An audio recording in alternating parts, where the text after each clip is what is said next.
Bonjour. Il nous manque un intervenant, donc le temps qu'il arrive, je vais demander à Daniela de se présenter, à Patrice aussi, et puis j'espère que notre intervenant va pas tarder. Daniela, je vous laisse vous présenter. Bonjour à tous. Donc, mon nom est Daniela Touati. Je suis rabbin depuis 2019 de la communauté Keren-Or à Lyon. Enfin, même on est à Villeurbanne à côté, mais on couvre toute la région. Voilà, c'est une deuxième vie après avoir exercé dans les ressources humaines. Je suis mariée, j'ai 2 enfants. Et voilà ce que je peux vous dire pour l'instant. Bonjour, je m'appelle Patrice Millon. Je suis franc-maçon depuis 1998, donc ça fait un petit peu plus de 25 ans. J'ai été initié à la GLNF, qui est l'obédience régulière française. Je suis également membre de la Grande Loge Unie d'Angleterre, qui est la Mother Lodge mondiale, c'est-à-dire l'obédience source de toutes les obédiences maçonniques régulières dans le monde. Et à ce titre-là, on va parler un petit peu peut-être de la Bible et de ce qu'elle apporte dans nos rituels. Alors évidemment, je ne parle que depuis moi. Je ne parle pas au nom de l'obédience, parce que je ne suis pas habilité à le faire. Et je ne peux pas parler au nom de la franc-maçonnerie en général, parce que le paysage maçonnique français est très divers.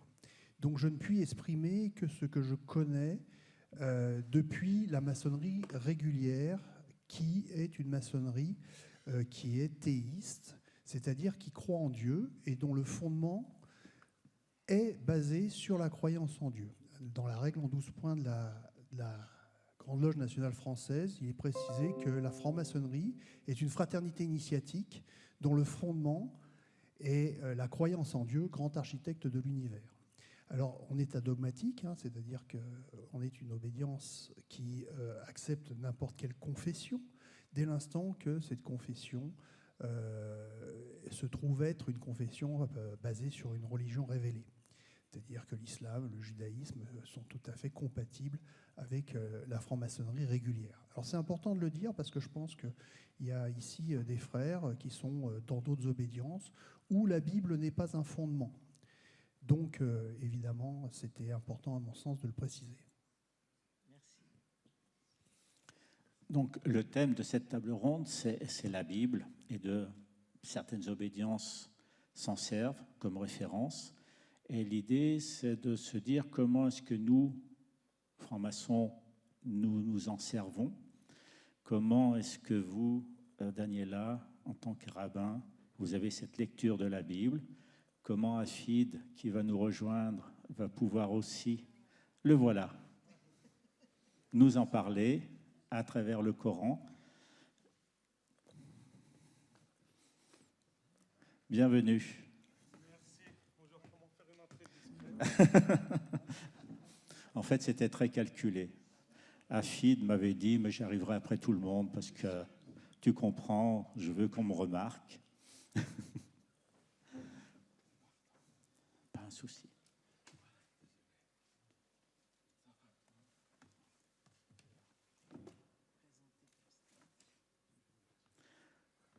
Je vais laisser le soin à Afid de se présenter, de nous dire qui il est.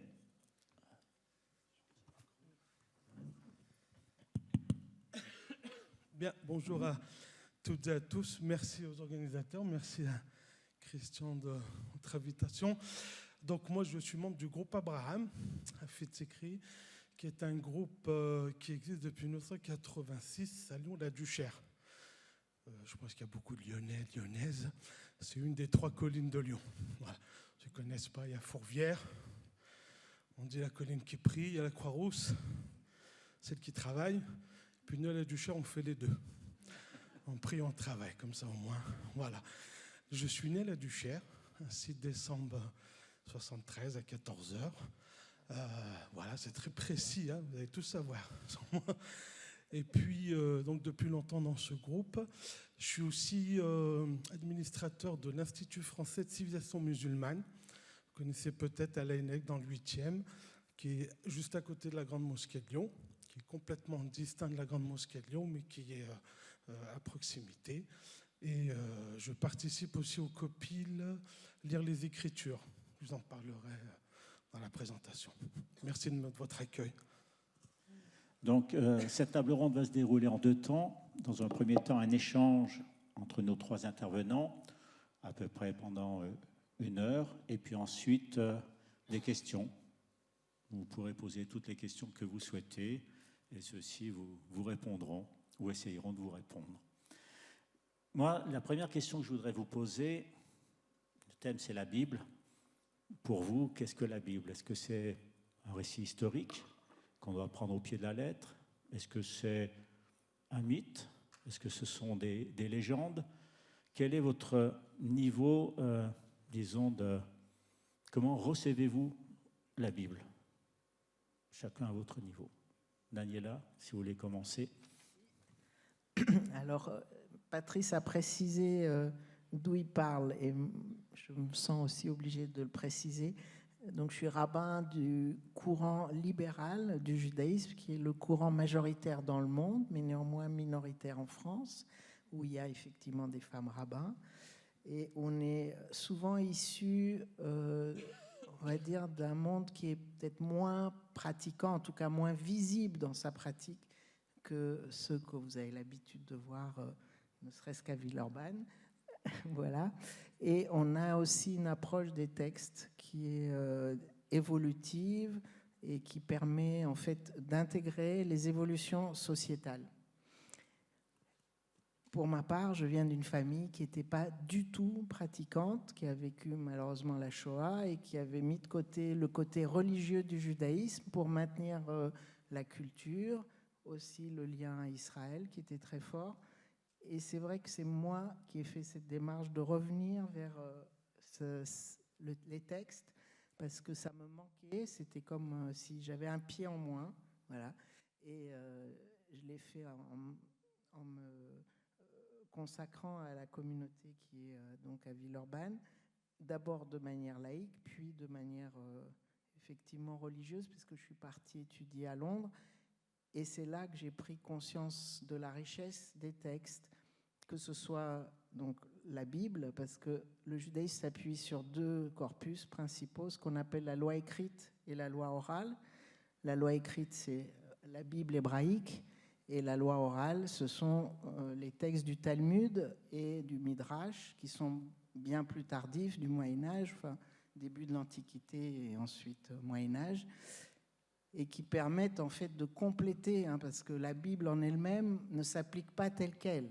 Les lois de la Bible, pour la plupart, pour beaucoup d'entre elles, vont être obsolètes en fait aujourd'hui, parce qu'on ne l'applique plus.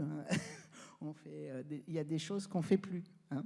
Voilà. Et pour moi, la Bible, c'est vrai que c'est à la fois, même si, comme je vous disais, il y a des lois qui peuvent être obsolètes, on s'inscrit dans ces textes parce que c'est des textes fondateurs, c'est des textes premiers, c'est des textes qui nous permettent de réfléchir et de nous confronter justement à des histoires et qu'est-ce qu'elles nous disent sur nos vies. Que ce soit, bien sûr, quand on a recommencé la lecture de la Genèse. La Genèse, c'est essentiellement des histoires familiales. Ben voilà, qu'est-ce que c'est qu'une famille pour chacun aujourd'hui? Qu'est-ce que c'est d'avoir des enfants, d'être des parents, voilà. Donc c'est vrai que du coup ça nous parle énormément, mais c'est pas un texte historique, c'est un texte pour moi à la fois philosophique, théologique. En fait, il a une richesse infinie, ce texte. Et encore une fois, il se complète par d'autres textes, par d'autres commentaires, puisque le Talmud, ça peut être vu aussi comme un commentaire, en tout cas pas le Talmud, mais plutôt le Midrash. Donc ça se complète, ça ne se suffit pas à soi-même, la Bible. Patrice ou Achille? Allez. Alors en franc-maçonnerie, il y a la Bible est abordée sous 2 aspects. Le premier aspect, c'est que la Bible est toujours présente dans les loges et c'est c'est le fondement de la croyance. C'est-à-dire qu'il est dit à un moment que nul problème ne pourrait être résolu si on ne trouvait pas la solution dans la Bible.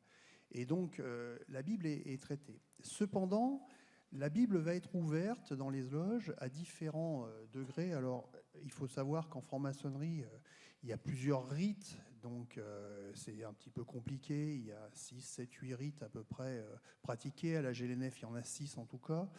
Le rite le plus pratiqué dans le monde reste le rite écossais ancien accepté, sachant que la France a une particularité, c'est qu'elle pratique les 6 rites dans les premiers degrés, alors que dans le reste du monde, vous allez pratiquer, soit si vous êtes sous influence anglo-saxonne, le rite émulation, si vous êtes sous influence américaine, plutôt le rite d'York, dans les premiers degrés, et après vous pouvez pratiquer n'importe lequel des rites.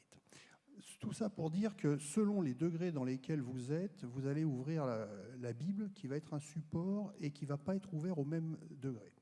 Dans les loges dites symboliques, très souvent la Bible est ouverte, en tout cas au rite écossais ancien accepté, la Bible est ouverte sur le prologue de Jean. C'est-à-dire que là aussi il y a quelque chose qui est important et qu'il faut noter. Je pense que la Bible d'Ifrid et la Bible de Daniela n'est pas tout à fait la même que la nôtre, puisque nous, c'est une Bible qui est appuyée à la fois sur ce qu'on appelle l'Ancien Testament et à la fois sur le Nouveau Testament, laissant supposer 2 alliances, alors qu'en réalité, dans la Bible, il y a beaucoup plus d'alliances que ça entre Dieu et l'homme.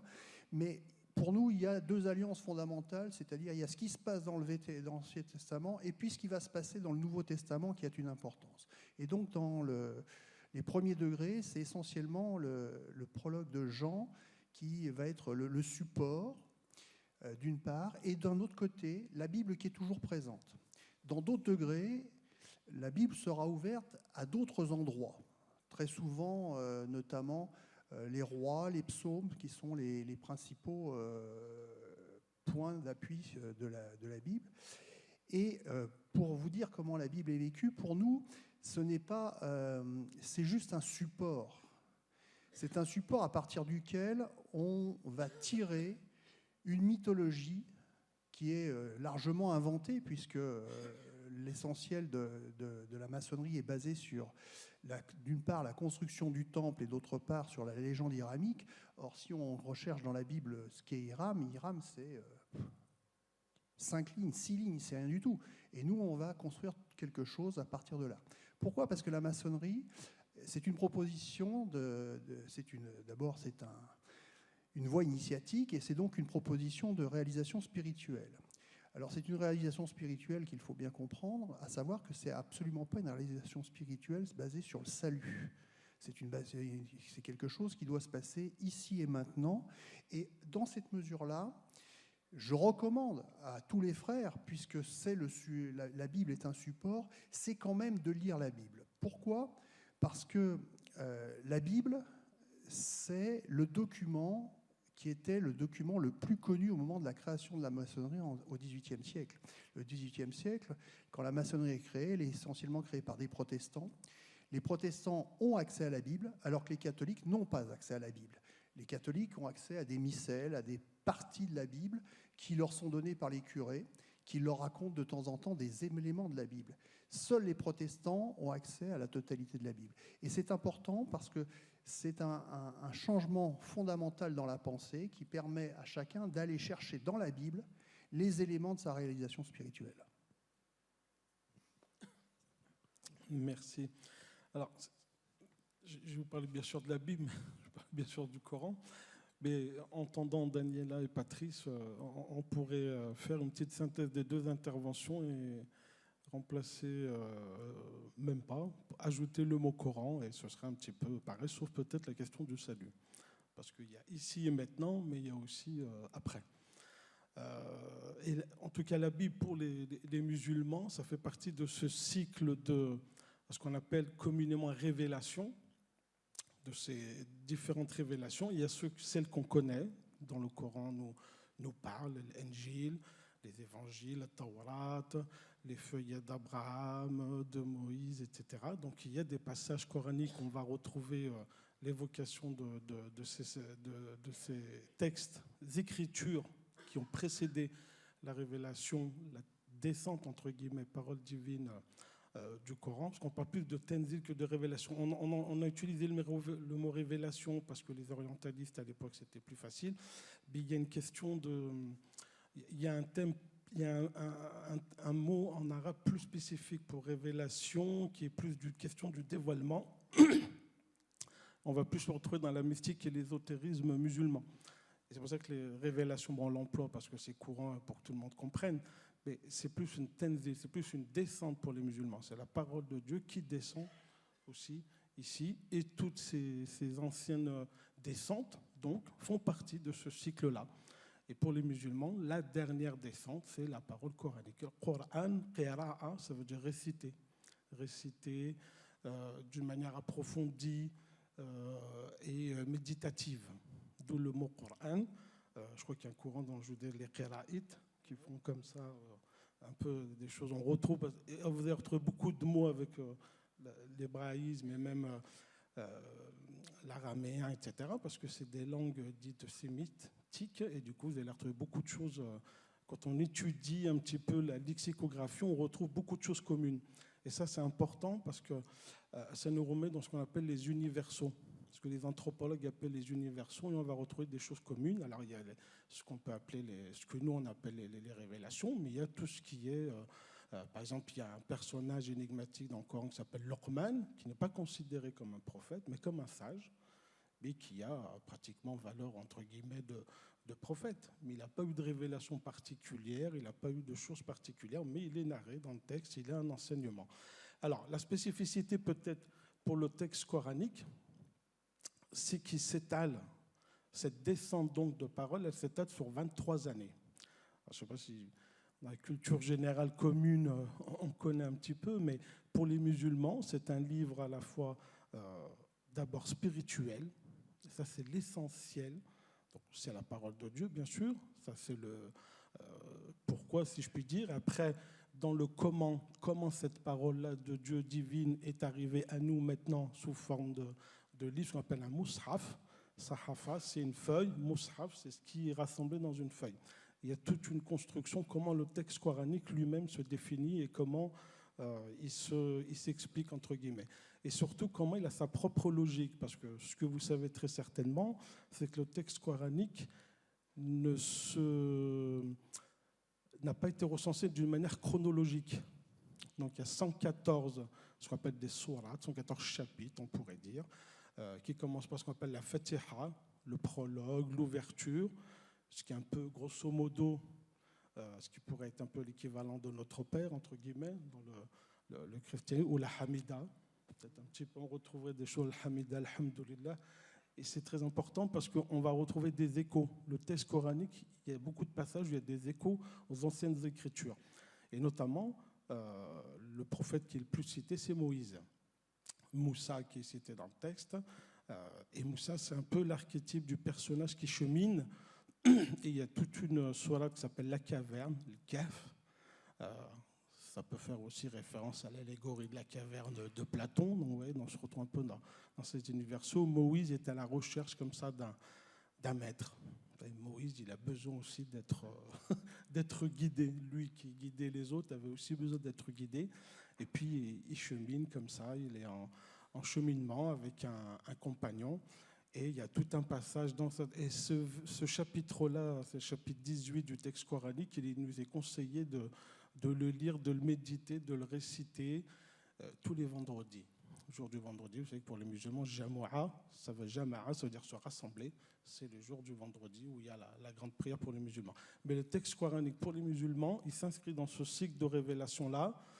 Il vient, entre guillemets, synthétiser, il n'annule pas les anciennes écritures. Et ça, je crois que c'est très important parce que c'est souvent une idée reçue par les musulmans eux-mêmes, d'ailleurs, véhiculée des fois par eux-mêmes. Ça n'annule pas.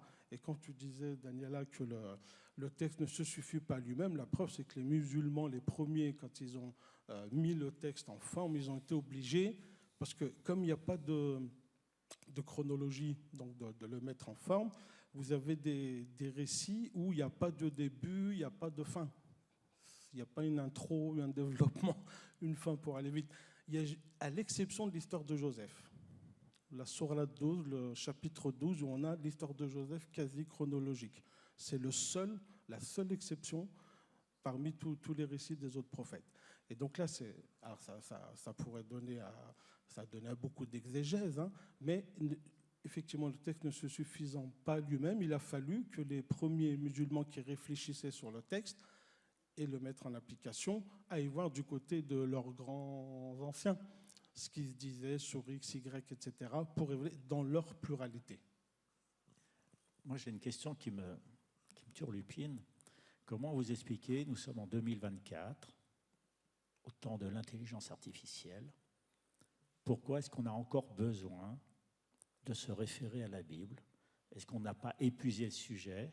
On a écrit des maîtres et des maîtres linéaires sur la Bible. Et comment, aujourd'hui, on arrive encore à s'y référer? Qu'est-ce qu'on peut encore y trouver dans cet ouvrage? D'accord. Alors, d'abord, on n'est pas obligé d'y trouver quelque chose, hein. C'est un choix individuel d'aller étudier la Bible. Ceux qui l'étudient, effectivement, ils trouvent quelque chose, sinon ils arrêteraient de le faire. Et d'abord, il y a l'histoire de la langue. La langue hébraïque, comme la langue arabe, elle est composée de racines de 3 lettres qui permettent en fait de créer une multitude de mots dessus. C'est ce qu'on appelle la polysémie de la langue, et c'est ce qui fait la richesse. En fait, on n'épuise jamais une interprétation à cause de la langue d'origine. Donc, si on lit la Bible ou le Coran, hein, dans une traduction, on perd beaucoup de choses, beaucoup de l'essence du texte. Et comme pareil en grec, hein, normalement, c'est lu en grec, le Nouveau Testament, si je ne me trompe pas. Donc c'est vrai que c'est important de revenir toujours à la langue, et c'est cette langue, pour le judaïsme, c'est justement l'étude qui est une manière d'entrer en relation avec Dieu.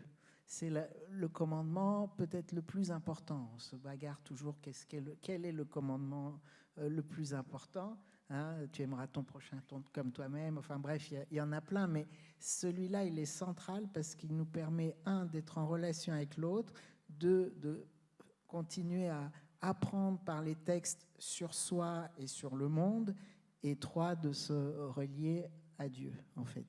Donc, c'est vrai que c'est un sujet, du coup, inépuisable. C'est pour ça qu'on le relit tous les ans. On dit, il y a une sorte de proverbe qui dit tourne là et tourne là, tu trouveras toujours quelque chose, parce que effectivement, on n'a jamais épuisé, et quel que soit l'œil, que ce soit un œil qui étudie depuis ses 5 ans au Talmud Torah, c'est l'équivalent du catéchisme, hein, chez les Juifs, ou qu'on commence à étudier comme moi un petit peu sur le tard, eh ben, on n'épuise jamais le sujet, et on trouve toujours des résonances, surtout par rapport à ce qui se passe aujourd'hui. Voilà, je ne peux pas vous dire mieux, il faut vous y plonger. Alors je vais vous donner un exemple, hein, assez très récent. Cette semaine, il y a un rapport qui est sorti sur la sexualité des Français, vous avez dû en entendre parler, et il se trouve que la paracha, donc le péricope qu'on lisait cette semaine, c'était sur la vie d'Abraham et Sarah. Sarah qui a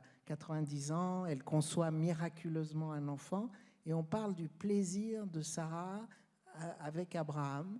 Donc vous voyez, évidemment, on fait un lien, on se dit tiens, c'est marrant, on parle de... Donc on fait un lien avec des choses très prosaïques, en fait.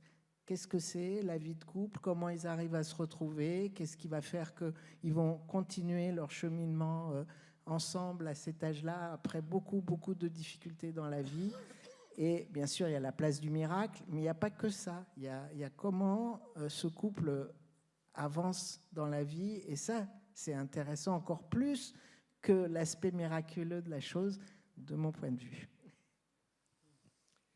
Alors, d'un point de vue maçonnique, c'est un petit peu particulier parce que, alors déjà, le fait qu'on n'a pas cette polysémie, hein, nous, notre outil, c'est le symbole.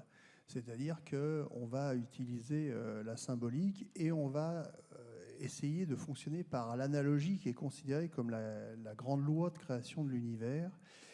Et c'est pour ça que le symbole est aussi important. Et tout au moins au démarrage, la chose la plus importante en maçonnerie, ça va être la construction du temple. Le temple étant représenté comme en fait, la construction de l'homme, pour bien comprendre qu'en réalité, cette construction, elle ne peut pas être matérielle, puisque le temple va être détruit plusieurs fois. Et ce qu'on va retrouver totalement dans cette symbolique, d'ailleurs, je pense, aussi bien dans l'islam que dans le judaïsme. Le temple est détruit et le temple ne peut pas être matériel, le temple ne peut être que spirituel. Et donc l'idée, c'est cette construction spirituelle qui est hyper importante. Et ce que l'on va prendre dans la Bible, on va prendre des épisodes et on va les prendre comme des archétypes de construction. Alors, je me méfie un peu du terme archétype, mais je n'ai pas d'autre mot à l'instant, parce qu'il ne faut pas croire que la maçonnerie souhaite une construction psychologique. Ça serait trop simple de simplement se référer à une construction archétypale selon Jung. C'est quelque chose de beaucoup plus complexe que ça. Bien évidemment, il y a des archétypes psychologiques que l'on va évoquer à travers l'utilisation. Par exemple, lorsque l'on va parler de l'exil dans certains degrés, on va parler de l'exil à Babylone, et l'exil à Babylone va être un support pour exprimer l'exil intérieur de l'homme qui est exilé par rapport à Dieu.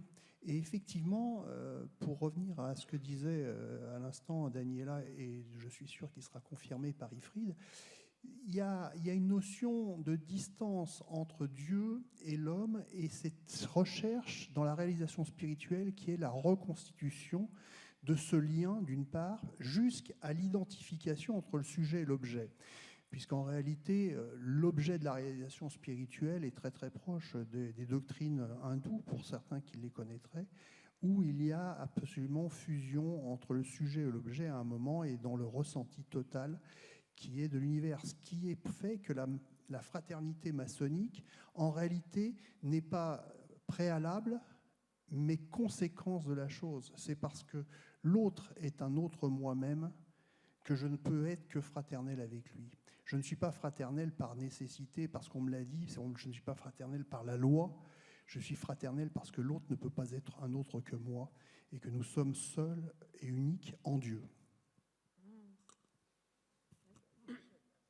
Oui, du coup, ça fait écho à beaucoup de choses, effectivement. Alors, c'est intéressant, tu parlais de l'enquête sur la sexualité des Françaises et des Français. Dans la période des premiers musulmans, quand je passe sur ces 23 années, vous savez qu'il y a un moment de grande rupture, c'est cette fameuse hégire en arabe, cet exil, cet exode, entre guillemets, de la Mecque à Médine. Environ, il y a 450 km environ. Alors maintenant, il y a le TGV, etc. Il y a tout ce qu'il faut. Mais à l'époque, vous imaginez partir à Médine, hommes, femmes, enfants, c'était quelque chose chassé par les puissants de la Mecque qui ne voulaient surtout pas entendre parler d'un Dieu unique.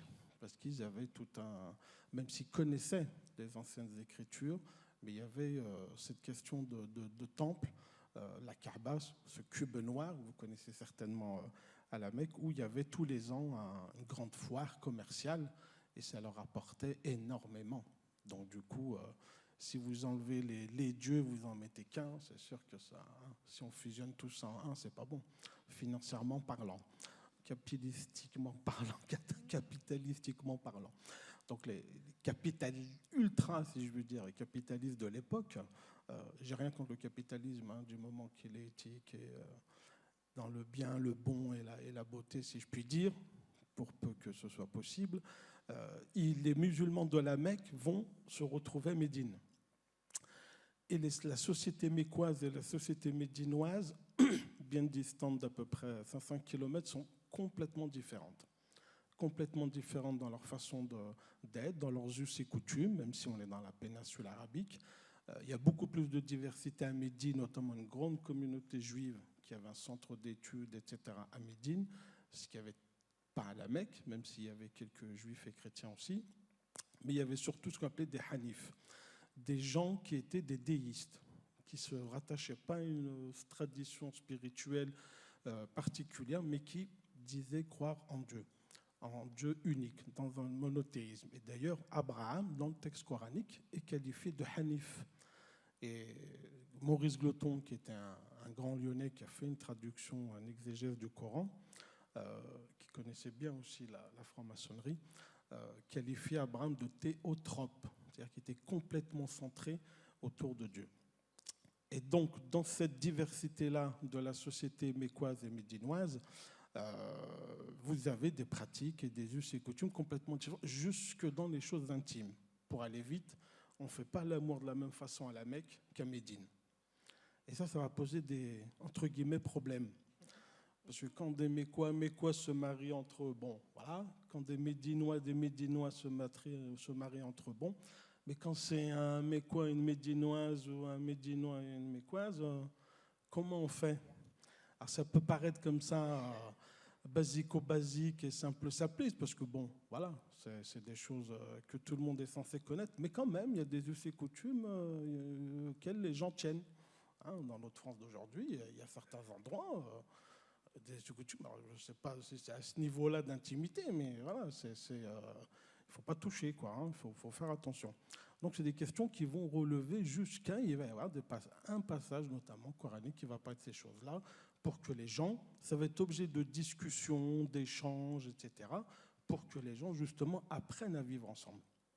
Et ça c'est très compliqué, parce qu'à l'époque, vous avez non seulement la communauté de foi, pas première communauté de foi musulmane qui est là, qui s'installe à Médine, qui est accueillie à Médine, dans la diversité. Donc comment faire pour que tout le monde puisse être respecté dans ses croyances et ses us et coutumes. Donc le prophète, donc Mahomet, Mohammed pour les musulmans, va faire un pacte. C'était la façon de faire de l'époque, avec toutes les communautés représentatives à Médine, pour que justement chacun soit respecté dans ses us et coutumes. Et c'est un exemple effectivement qui puisse nous parler aujourd'hui. Alors pourquoi? Alors je parlais de vendredi, c'est un jour important. Pourquoi il y a un jour où on se rassemble? C'est pour parler des choses fondamentales et des choses aussi de l'actualité, faire le lien entre ce texte-là, les versets, on appelle ça aya en arabe. Aya, ça veut dire signe.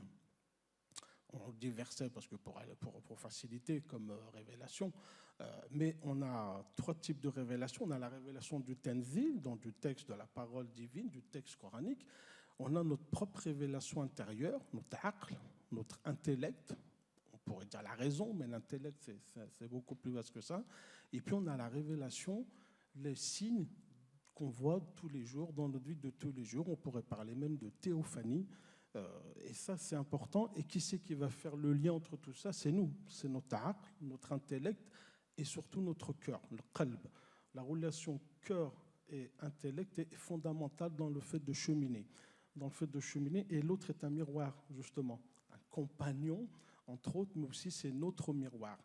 Et c'est important, justement, il y a tout un débat dans l'histoire de la civilisation musulmane. Est-ce qu'il y en a besoin d'un maître ou pas? Est-ce qu'on peut cheminer seul? Est-ce qu'il faut cheminer avec quelqu'un de plus âgé, de plus jeune, etc. Donc il y a tout un débat qui va se faire là-dessus, d'où la richesse et la pluralité des exégèses. La lecture, effectivement, méditative est fondamentale, la lecture contemplative est fondamentale, la lecture symbolique est fondamentale. On ne prend pas forcément tout à la lettre, il y a l'esprit du texte, bien sûr, et surtout on va rechercher que veut dire le texte, que veut nous dire Dieu à travers ça, ici et maintenant. Et on va essayer de comprendre aussi qu'est-ce qu'il a voulu dire aussi à l'époque, parce que les révélations aussi, il faut les comprendre dans ce qu'on va appeler asbab nuzul, les causes de la descente, ce qui va avoir des... Voilà, typiquement, ce qui s'est passé là sur les relations sexuelles intimes, ça a été une cause de descente de versets coraniques. Vous imaginez qu'est-ce que ça a à voir avec jusque dans l'intimité, ça a aussi des choses, parce qu'on est constamment aussi dans cette relation avec Dieu, dans ce qu'on appelle la Rabbaniya, dans ce lien avec le divin. Alors moi, je voudrais rebondir sur cette notion de lecture. Est-ce qu'on peut avoir une lecture ésotérique de la Bible? Certaines approches via la Kabbale. Oui. Pour le Coran, le soufisme, est-ce que pour la maçonnerie, une lecture ésotérique, comment est-ce que vous la concevez? Alors oui, bien sûr, puisque dans le judaïsme, il y a 4 niveaux de lecture. Il y a le niveau, on va dire, le pshat, qui est le niveau littéral, même si c'est faux, c'est pas la bonne traduction littérale. Il y a le niveau où on cherche effectivement comment on peut appeler le remez, c'est-à-dire comment ça nous parle aujourd'hui, on va dire, voilà, le drash qui va permettre une interprétation très approfondie, et puis le sod, c'est-à-dire ce qui est secret, donc ésotérique, et on ne va pas directement dans l'ésotérisme sans être passé par les autres étapes. C'est très dangereux et ça peut rendre fou même, donc il vaut mieux... C'est pas pour rien qu'on nous dit qu'on peut commencer l'étude de la Kabbale qu'à partir de 40 ans. Mais c'est surtout qu'il y a une connaissance déjà des textes qui doit être très approfondie avant d'aller sur des analyses plus ésotériques. Et c'est pas forcément... Enfin, il y a des personnes qui s'intéressent beaucoup à ça et qui sont des spécialistes, mais en tout cas, moi, c'est pas celle qui m'intéresse le plus. Voilà, je le dis, c'est intéressant, mais c'est pas là que je vais aller chercher mon inspiration. Et je voulais juste, si je peux rebondir sur la notion de fraternité, parce que c'est une question clé. À quoi ça sert effectivement d'étudier la Bible? Moi, je pense que la Bible sert à justement construire une fraternité, une sororité, puisqu'il faut dire une adelphité maintenant, c'est ça. Voilà, donc c'est la base. Donc c'est à la fois, parfois c'est un exemple et un contre-exemple, puisqu'effectivement il y a beaucoup de conflits, de guerres, de tribalisme, de difficultés à faire lien, mais il y a aussi des moments de réconciliation, où on voit que les projets peuvent avancer, où on construit le temple ensemble et tout le monde y met du sien justement pour construire au départ le tabernacle puis le temple.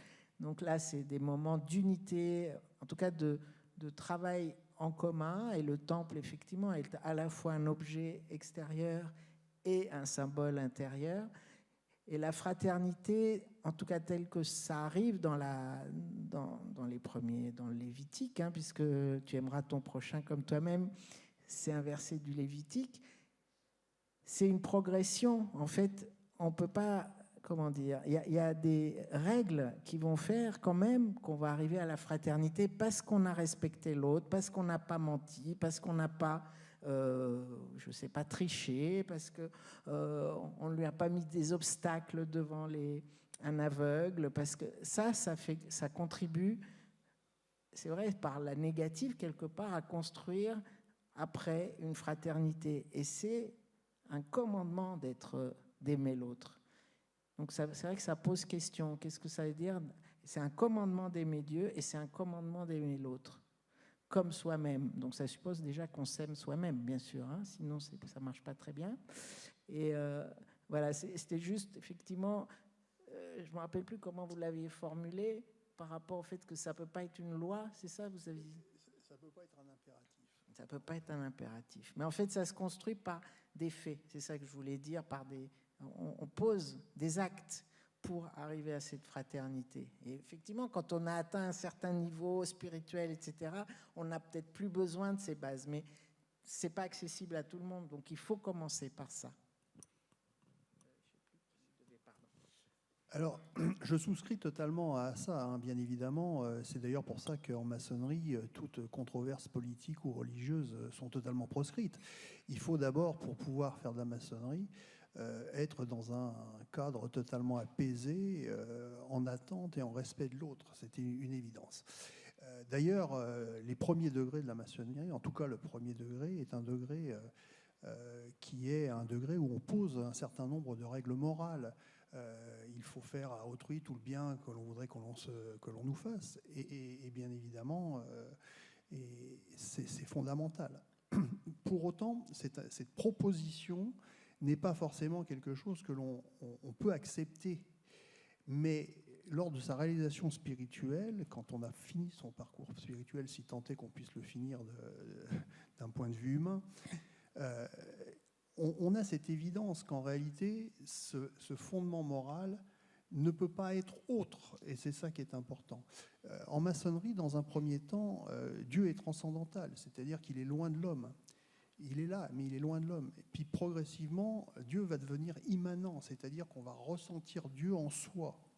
Et ça, c'est très important pour finalement conclure qu'à chaque fois que l'on a fait un pas vers Dieu, Dieu a fait un pas vers nous ou l'inverse, et qu'en définitive, lui et nous sommes totalement confondus. Et si lui et moi sommes confondus, il est confondu également Daniela, et donc Daniela est un autre moi-même, comme Ifrid est un autre moi-même. Et c'est une absurdité totale de pouvoir imaginer qu'il ne puisse pas y avoir fraternité entre des manifestations différentes, sous prétexte que ce sont des manifestations différentes. Dans la réalisation spirituelle, il faut bien comprendre qu'à un moment, on va au-delà de la forme. On a dépassé le symbole, on a dépassé l'idée, on va au-delà de la forme. C'est-à-dire qu'on est à un moment dans un absolu. Et cet absolu ne prend forme que dans la manifestation, c'est-à-dire dans la vie instantanée, ici et là. C'est pour ça que Ifrid, Daniela et moi-même, et vous, chacun d'entre nous, sommes différents dans la forme et dans notre réalisation. Pour autant, nous ne sommes qu'un en Dieu. Et nous ne faisons qu'un avec lui. Et c'est d'ailleurs tout le but, c'est de comprendre cette réintégration absolue que l'homme a oubliée par le concept de la chute, qui est le concept initial. Oui, absolument. Il y a cette façon de lire la chose, ce qu'on appelle zahir, les choses apparentes, et puis les choses batin, les choses plus subtiles. Plus sens. Alors, il y en a qui utilisent sens caché, mais j'aime pas trop sens caché, parce que ça fait un peu cachotterie, entre guillemets. Mais c'est subtil dans le sens du sens, justement, avec un S majuscule, et on va avoir tout un courant, et beaucoup de maîtres spirituels musulmans vont, entre autres, aller à la rencontre d'autres maîtres spirituels, d'autres confessions, pour se nourrir, entre guillemets, pour s'instruire, mais aussi, ils ont aussi là une connaissance des choses théologiques. Souvent, c'est aussi des théologiens. Donc, il y a l'ortho, entre guillemets, doxie, et puis il y a l'ortho, entre guillemets, praxie. Il y a la pratique aussi, comme vous disiez. Et ce qui est fondamental là-dedans, c'est dans ce cheminement-là. Hein, on voit très bien, pour prendre un exemple, Averroès, à Cordoue, 12e siècle, grand cadi de Cordoue, qui descend d'une famille de lettrés, etc., qui est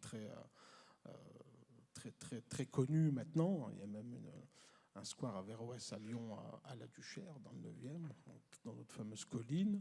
Votre serviteur n'y est pas pour rien. Il va écrire une fatwa. Alors une fatwa, oh là là, qu'est-ce que c'est qu'une fatwa? C'est un avis juridique. On lui pose une question. Est-ce qu'on peut étudier le texte coranique avec les outils de la philosophie? Vous imaginez à Cordoue, où il y a déjà beaucoup de choses qui sont passées de Bagdad, d'ailleurs, en latin, via la langue arabe, etc. Donc on est déjà à un certain niveau, mais ça bien sûr, il n'y a pas Internet à l'époque, mais ça commence quand même à se divulguer, entre guillemets, je ne vais pas banaliser, mais c'est plus simplement le petit cercle de sachants qui a accès à ça. Donc on commence à se poser des questions. Et comme vous disiez, quand on n'est pas préparé, quand on n'a pas les prérequis, ça peut être effectivement dangereux.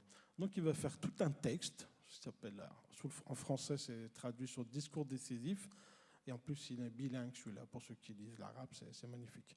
Le discours décisif face al maqal, où il va répondre justement, vous savez qu'il a commenté Aristote, etc., entre autres, où il va expliquer que le texte coranique étant généraliste, il s'adresse à tout le monde. Mais tout le monde, pas qu'au sens croyant musulman. Au monde, il y a des passages, c'est Ayyuhan nas, oh vous les gens, il s'adresse aux gens. Il y a des passages, c'est Ayyuhal mu'minun, vous qui portez la foi, etc.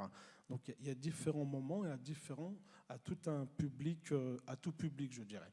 Donc il va expliquer, lui, sa méthode, en démontrant que non seulement on peut utiliser la philosophie, mais qu'il faut, et que c'est même une obligation. Alors, il emploie les termes juridiques canoniques de son époque, et lui qui les maîtrisait, pour celui qui maîtrise la philosophie.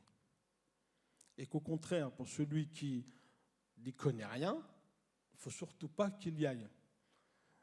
Et justement, il remettait en cause ceux qui voulaient comme ça banaliser, parce que ça perdait les gens en fait.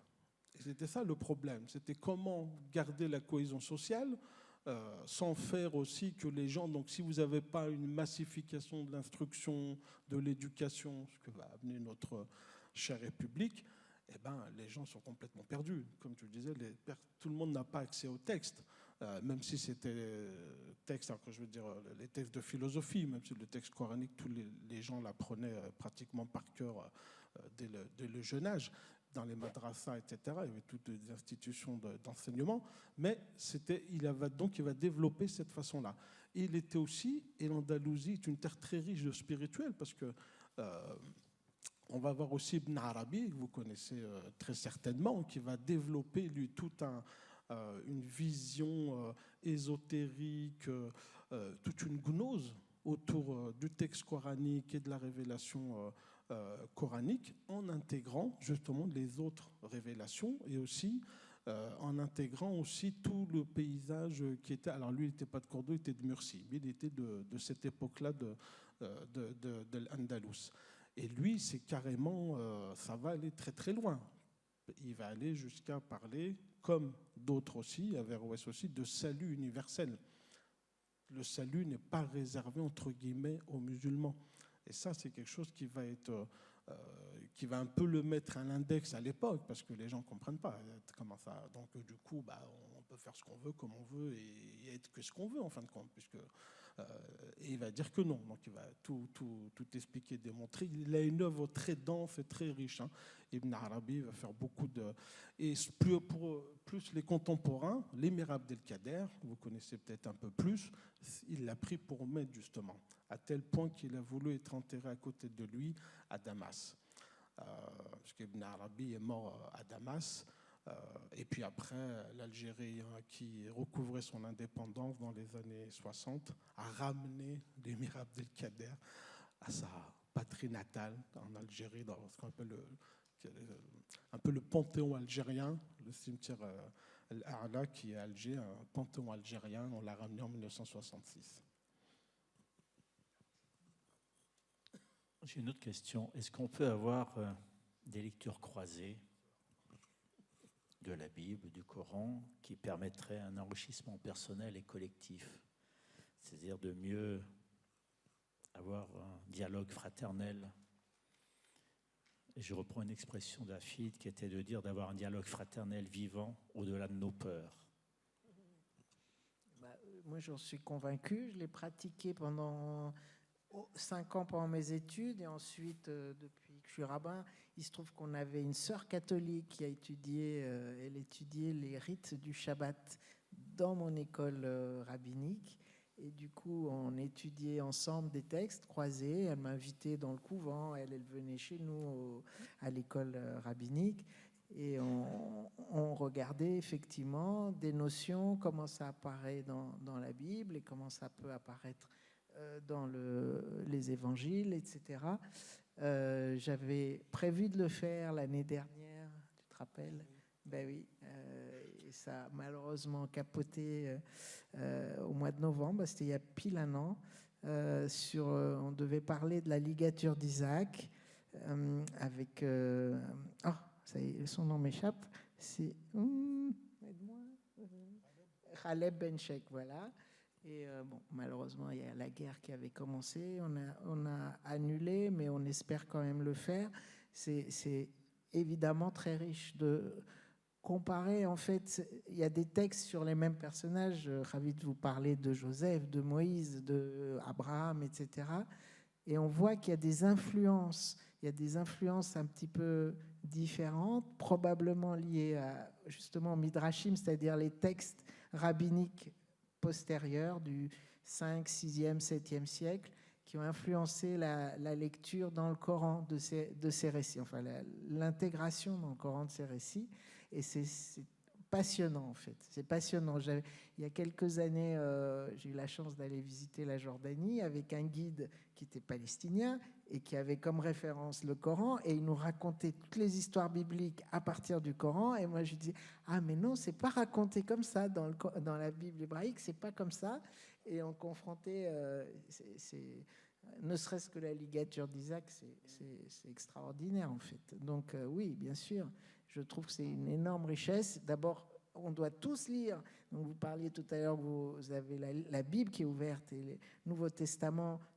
Ça serait bien d'avoir le Coran aussi, hein, voilà, et qu'on lise tous nos livres sacrés, qu'on les connaisse pour qu'on puisse en parler en toute connaissance de cause, hein, voilà. Alors, la lecture croisée me permet de revenir sur différentes choses. Tout à l'heure, Ifrid évoquait Maurice Gloton qui était un guénonien convaincu, et Guénon a marqué fondamentalement, René Guénon a marqué fondamentalement la maçonnerie française. Alors qu'est-ce que disait Guénon ? Guénon disait qu'il était très important d'habiller toute gnose, toute métaphysique, tout ésotérisme d'un exotérisme. C'est-à-dire qu'en réalité, à Rome fait comme les Romains, et quand on est dans un pays, il convient d'adopter la religion naturelle du pays, parce que la religion naturelle du pays porte en elle-même les sources de l'ésotérisme. Et il convient de s'y conformer, c'est-à-dire que quelque part, c'est s'inscrire dans la manifestation que d'adopter la religion commune au pays. Donc ça, c'était un des fondements, et je pense que Maurice Gloton, qui s'est converti à l'islam sur la fin de sa vie, comme René Guénon, puisque René Guénon a été au Caire et est mort au Caire en 1951, s'il avait pris la religion musulmane, c'était justement parce qu'au Caire, il convenait d'être musulman, et qu'en France, il convenait d'être catholique, et c'était sa position, comme tout grand initié, de se fondre d'être au plus près de chacun. Donc, bien évidemment, il y a cette interreligiosité.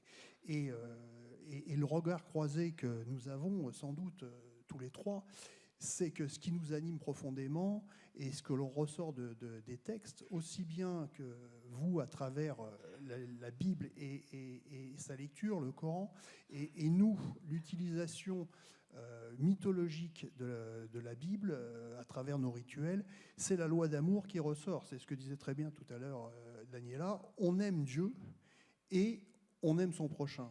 C'est-à-dire que l'on est dans une relation constante entre Dieu et le prochain. Et ces deux lois, qui sont des lois fondamentales, sont les lois qui sont structurantes de toute réalisation initiatique. En tout cas, d'un point de vue maçonnique, elle transcende au rite écossais accepté au 18e degré, puisque lorsque l'on atteint ce qu'on appelle le degré de chevalier Rose-Croix, le chevalier Rose-Croix est un chevalier qui est animé par la loi d'amour. Et pourtant, il n'a pas fini son parcours au rite écossais ancien accepté, puisqu'il n'en est qu'à la moitié, c'est-à-dire que quand il arrivera au degré de chevalier Kadosh, il accédera à l'absolu, c'est-à-dire au divin. Et c'est à partir du moment où il a rencontré le divin qu'il n'a pas d'autre choix, parce qu'il est incarné, que de retourner dans la manifestation et devenir un témoin de sa rencontre avec Dieu. Et je pense que c'est absolument ce que l'on ressent que par l'étude de la Bible, qui en définitive, la Bible dans les religions permet également cette rencontre avec Dieu, et donc d'en faire témoignage et de partager cela avec les autres hommes pour les éveiller et les éclairer dans la nécessité de reconstituer le lien qui a été perdu. Alors c'est vrai qu'en tant que membre du groupe Abraham depuis, pas 1986 quand même, j'avais que 13 ans, mais 18-19 ans, jusqu'à maintenant, avoir des lectures croisées, mais c'est un apport enrichissant, et c'est un ressourcement aussi. C'est-à-dire que la lecture des textes croisés, pour le groupe Abraham, c'est une marque de fabrique.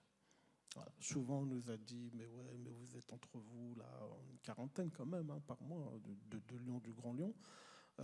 Vous flattez vos belles âmes, etc. Mais il faut ouvrir ça, il faut ouvrir. Nous, on n'a pas de problème à ouvrir. D'ailleurs, on l'a ouvert à d'autres textes. Il faut rapprocher, pardon. À d'autres textes qui viennent maintenant, d'autres philosophies, etc. Au contraire, on trouve ça. Je vous parlais des universaux. Chez ça, il faut juste, en termes organisationnels, réorganiser un petit peu ça. Mais on est parti des choses. C'est parti de. En fait, Il n'est pas là, Daniel Olivier. Je ne crois pas qu'il soit là, malheureusement. Daniel Olivier n'est pas là. D'accord, merci. Nous en parlerons aussi, les membres du groupe Abraham, nous en parlerons aussi. On pourrait échanger beaucoup là-dessus. Ouais, et c'est parti du pasteur Jacques Walter, qui est toujours de notre monde. Vous savez, la Duchère, quand ça s'est créé au début, ils ont dit on va faire 4 secteurs, tac, une église, une école, etc. Et puis ils se sont dit tiens, mais il n'y a pas que des catholiques en fait, il faudrait peut-être qu'on fasse. Donc ils se sont dit on va aller voir les protestants, mais bon, c'était pas beaucoup. Mais ils ont trouvé quand même une mission évangélique populaire qui est venue s'installer, ça s'appelle une fraternité en fait. C'est pas un temple trop protestant, mais c'est une fraternité, le foyer protestant. Qui a été créé là, et puis les Juifs aussi, avec le Fonds social juif unifié qui avait acheté aussi un terrain, et la synagogue qui a commencé, le centre Avida. En 1960, on ne parlait pas de l'islam, des musulmans. J'étais surtout là pour construire le quartier d'abord, après on verra par la suite. Mais il a eu cette intuition de se dire, mais quand même, il faut qu'on se connaisse, et qu'on se connaisse à travers aussi nos différentes fêtes d'abord, festives, parce que c'est aussi la table commune, hein, c'est aussi vivre ensemble, c'est aussi faire la fête ensemble.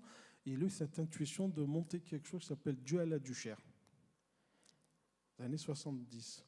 Vous imaginez maintenant vous faites ça? Oh là là, je sais pas, on serait fiché Z, W ou je sais pas quelle lettre. C'est impossible de faire. Et ben lui, il a fait venir notamment des grands théologiens, notamment pour les musulmans, Mohamed Hamidullah, qui est celui du monde indo-pakistanais, qui était franco-indo-pakistanais, parce qu'à l'époque, quand il était venu, le Pakistan n'existait pas. C'est un des premiers qui a traduit le Coran en langue française. Premier qui a traduit le Coran en langue française de confession musulmane. Pardon, c'est la précision que je voulais dire. 59. Pour le faire venir à la Duchère dans les années 70, je ne sais pas comment il a fait, mais je pense que Maurice Gloton n'y était pas pour rien pour ça. Et dans ces lectures-là, donc le début, c'était plutôt sur les choses communes. Donc c'était plutôt fédérer, se connaître, etc. L'immense majorité des gens de confession musulmane qui étaient là sont issus du monde du Maghreb, entre autres, subsahariens, etc. Très peu du côté Asie. Il n'y avait pas de mosquée, il n'y avait pas. Et puis vous savez, on était dans cette idée, le mythe du retour. De toute façon, ils sont là, ils vont repartir. Même eux, même la société d'accueil. Donc bon, mais ça ne s'est pas passé comme ça. Donc en 87, des parents, nos grands-parents vont se réunir et puis vont monter une association. Parce que vous savez certainement qu'avant 81, les étrangers n'avaient pas le droit de créer d'association en France. C'est Mitterrand qui a libéralisé tout ça. Et donc, du coup, il va y avoir, on n'appelait pas ça une mosquée, mais un petit lieu de prière. Donc, Jacques Walter va aussi en profiter pour inviter aussi le premier imam du coin, Hadj Abdelkader Al-Achab, à discuter, à échanger, etc. Donc, ça va être surtout sur des points communs. Pour la petite anecdote, et Jacques Walter en parlerait mieux que moi, c'est-à-dire qu'au début, les fêtes, les prières, etc., se faisaient, d'ailleurs comme le Talmud Torah, se faisaient dans le foyer protestant, qui existe toujours maintenant à la Duchère. C'est marrant, comme quoi. Jacques Walter dit que c'est toujours une maison disponible, parce qu'il n'y avait pas de lieu à l'époque. Et puis vient la période du Ramadan, et puis ils avaient prévu un échange, mais alors ils sont un peu perdus parce qu'il n'y a personne qui connaît vraiment comment en français ou comment théologiquement, etc., comme ça, parler devant un public expliqué. Donc ils vont voir Jacques Walter lui dire tiens, toi, tu es un homme de Dieu, tu vas nous parler du Ramadan, tu vas nous parler tu vas savoir mieux faire que nous. Mais de ces communs, et comme tu disais tout à l'heure, les textes qui se font écho, le midrash, c'est pour ça que je parlais de Daniel, parce que souvent il nous dit tiens, ça fait à tel midrash, etc. Et on voit comment les textes se font écho. Donc les lectures aussi intertextuelles sont très importantes, parce qu'on voit justement comment, par exemple pour le Coran, le texte Coran, comment il va reprendre, je l'ai dit, hein, on a l'histoire de Joseph chronologique, Sourate 12, chapitre 12, en entier du début jusqu'à la fin. Les autres, rien. Mystère, question, pourquoi que Joseph Il a été en Égypte. Alors certainement, oui, c'était en Égypte, oui. Voilà, l'Égypte. Mais surtout, ce qu'on arrive à faire depuis longtemps au groupe Abraham, c'est aussi parler des divergences. Parce qu'il y a les convergences, mais aussi des divergences. Qu'est-ce qui nous singularise? Tu parlais, Patrice, dans le cheminement, effectivement, d'être avec le divin et d'être dans cette, voire même fusion, dans la spiritualité musulmane, on parle de fana, d'extinction, de s'éteindre en Dieu, parce qu'il n'y a que lui. Il y a le panthéisme aussi qui est là, tout serait Dieu, entre guillemets. Mais en même temps, le texte coranique et l'islam de manière générale va dire attention, pas d'anthropoformisme. Donc qu'est-ce que ça veut dire? Quand vous avez un propos prophétique qui vous dit, ce qu'on appelle un hadith, hadatha, c'est le fait de raconter, qui est de Dieu mais qui n'est pas dans le texte coranique, qudsi, qu'on appelle saint, et je suis la main avec laquelle il prend, le pied avec lequel il marche, la bouche avec laquelle il parle, c'est-à-dire le divin est en nous, il est même nous. Donc qu'est-ce que ça peut signifier sans, pour l'être humain, se prendre pour Dieu? Et c'est là et on a ce passage de Pharaon dans le texte coranique avec Moïse, justement ce dialogue. Je suis votre Dieu le plus grand. Pharaon qui justement est l'archétype de celui qui se prenait pour Dieu. Donc c'est le contre-exemple avec Moïse. Donc parler de nos... Et puis maintenant on est à même un niveau où nos textes, des fois, on en rigole ensemble. Avant de passer aux questions, j'aimerais juste avoir votre sentiment. Est-ce que ce texte, la Bible ou le Coran, peut nous permettre de créer un humanisme aujourd'hui dans un monde divisé, conflictuel, où on est dans l'immédiateté, où on ne s'écoute plus, on ne discute plus, on n'échange plus, et on est plus dans la violence verbale? Est-ce que vous pensez que ce texte peut nous aider à apaiser nos relations? Encore ? Alors moi, j'en suis convaincu, mais après, il faut y mettre un peu du sien. Hein. C'est, comme on dit, c'est une alliance avec le texte. C'est une alliance. C'est vrai qu'on peut lui faire dire ce qu'on veut. Certains vont ressortir les choses les plus dogmatiques, violentes, particularistes, donc à contrario de l'universalisme, pour se montrer, pour penser être les meilleurs, les plus forts, etc. Donc c'est très dangereux de le lire de cette façon. C'est ce qu'on appelle une lecture, c'est plus que littéral, c'est aussi faire dire au texte, le tordre pour en faire un outil politique, etc. Donc évidemment, ça c'est très dangereux. Et de l'autre côté, on peut effectivement, bien sûr, en ressortir toute l'humanité, toute la délicatesse, la finesse et aussi la voix très très fine, comme on disait dans Eliyahu Hanavi, le prophète Élie. C'est dans un petit silence en fait qu'on entend Dieu, et ce petit silence, il faut aussi lui faire de la place.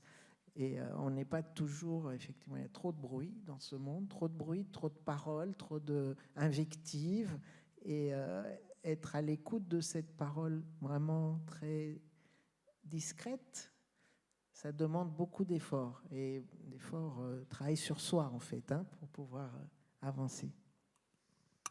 Alors, à titre personnel, je souscris totalement à ce que vient de dire Daniela.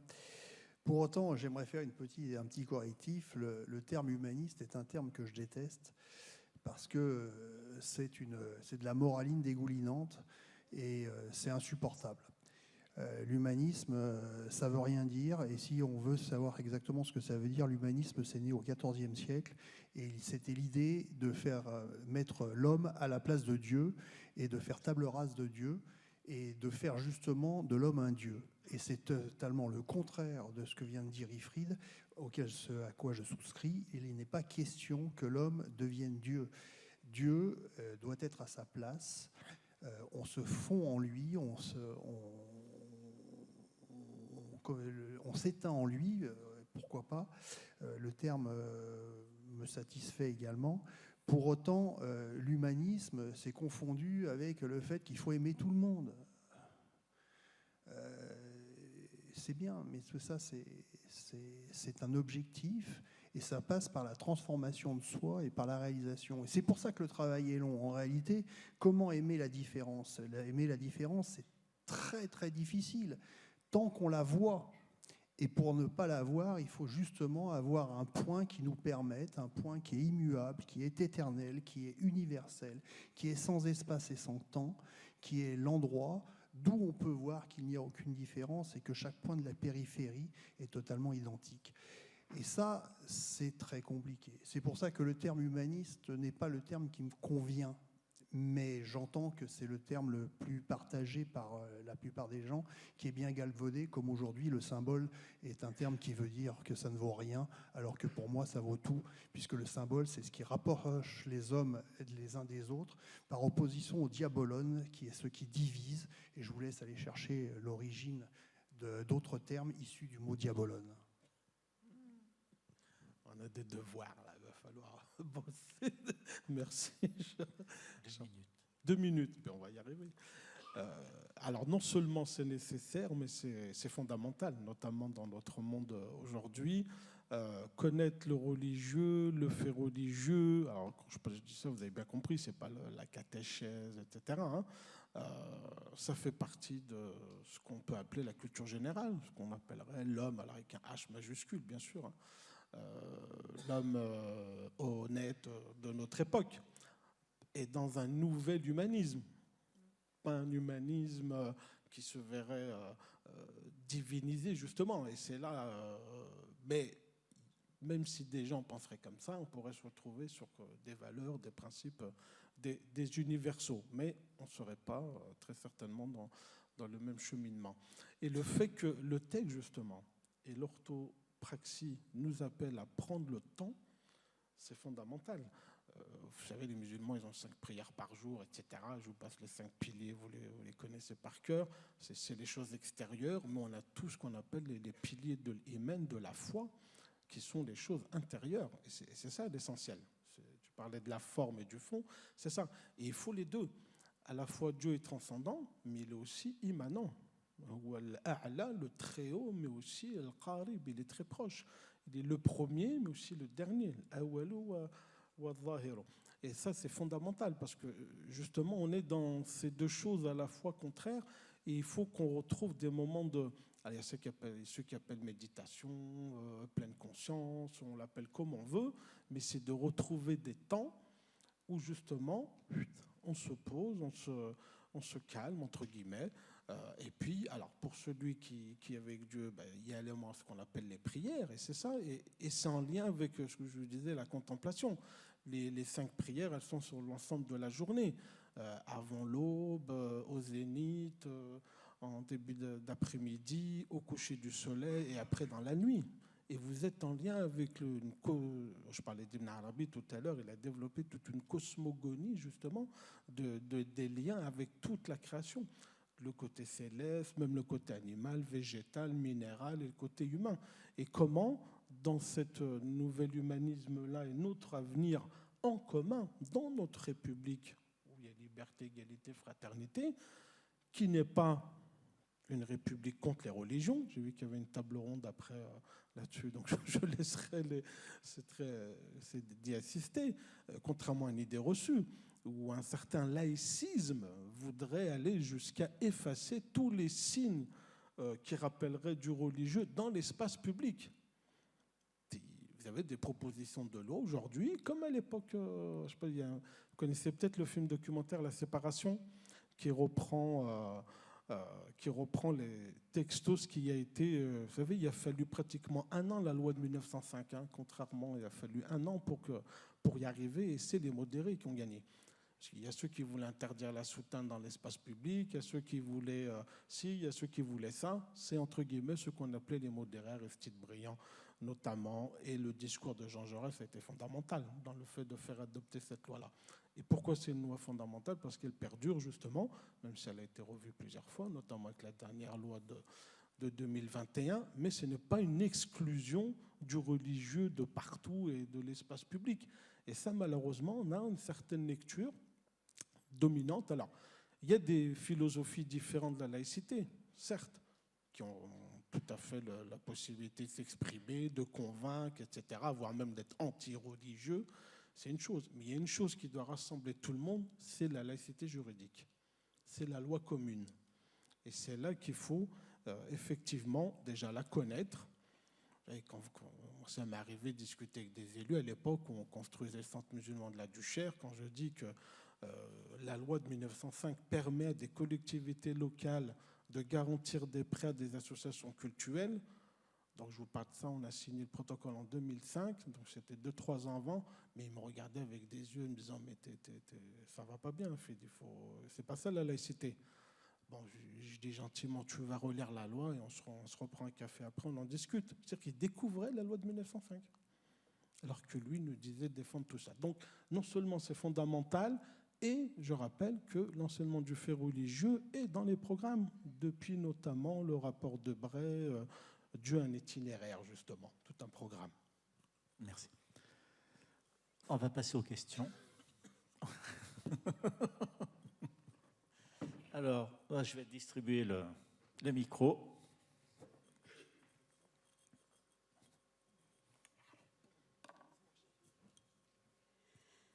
Alors, d'abord, merci beaucoup. Je trouve que vous nous avez beaucoup apporté, chacun. C'était très intéressant et très enrichissant. Pourtant, moi, je fais partie d'un ordre maçonnique mixte et international que l'on appelle libéral.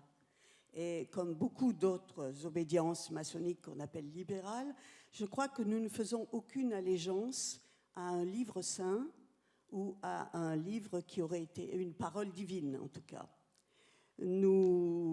Parce que nous pensons, je pense que je parle pour d'autres aussi, que toute croyance à un livre qui aurait été écrit par Dieu ou donné par Dieu, ou à une parole qui aurait été impulsée ainsi d'en haut, conduit à un dogmatisme. Et ce dogmatisme conduit aussi parce que souvent, alors vous l'avez bien dit, vous êtes des intellectuels de votre religion, hein, mais que dès que le public s'en empare, il y a effectivement après ce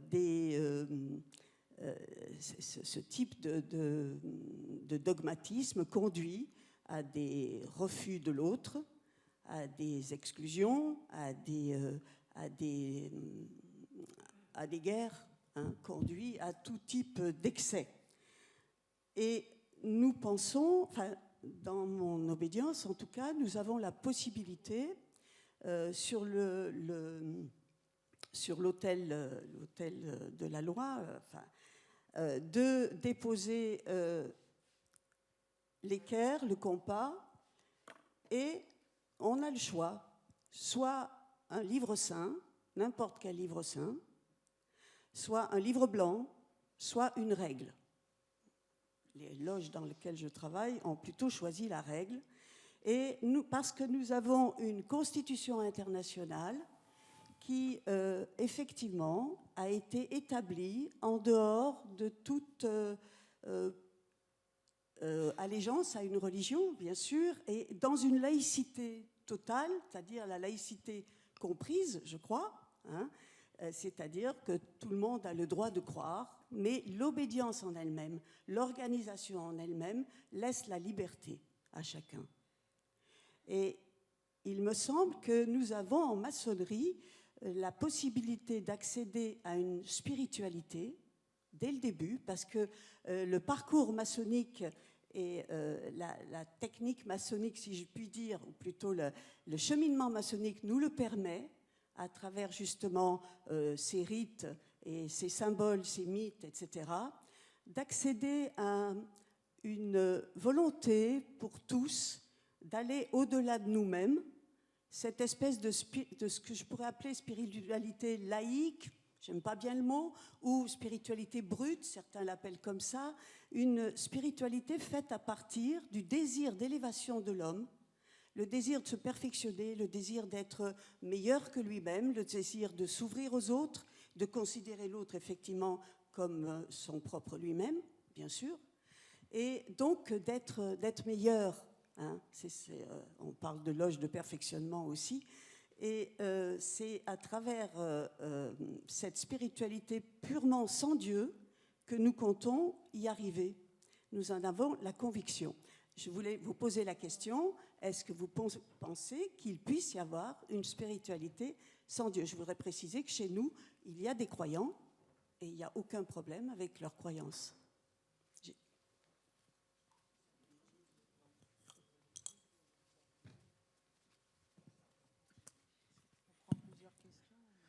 On prend peut-être plusieurs questions, ou si vous souhaitez répondre.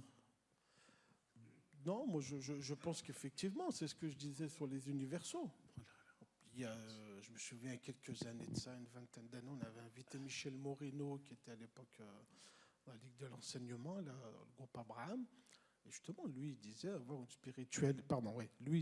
spiritualité agnostique. Et d'autres, une spiritualité, voire même athée. Donc, avoir une spiritualité déiste pour des croyants en Dieu, c'est tellement évident. Mais aussi, effectivement, pour ceux qui sont plus dans l'agnosticisme, voire l'athéisme.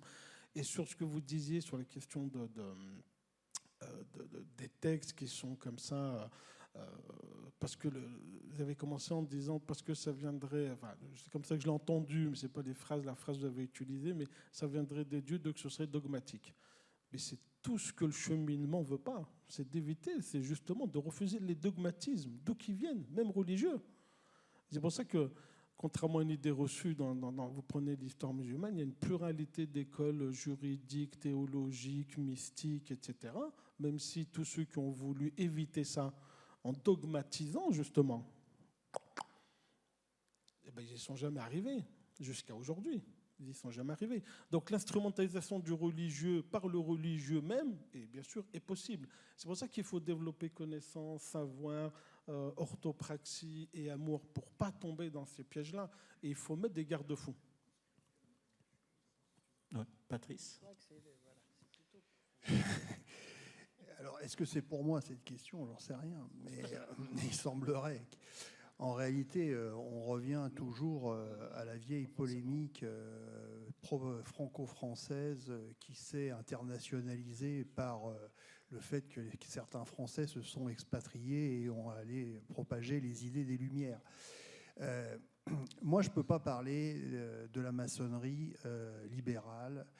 Pourquoi? Parce que je n'en fais pas partie. Je ne sais pas, madame, si je peux avoir une spiritualité laïque. Parce que je ne suis pas laïque. Je suis issu d'une tradition. Oui. Oui, non, mais c'est autre chose. C'est autre chose. Moi, je fais partie d'une tradition, d'un enseignement ésotérique, initiatique, qui prend ses racines dans le monde occidental et qui apparaît sous une certaine forme.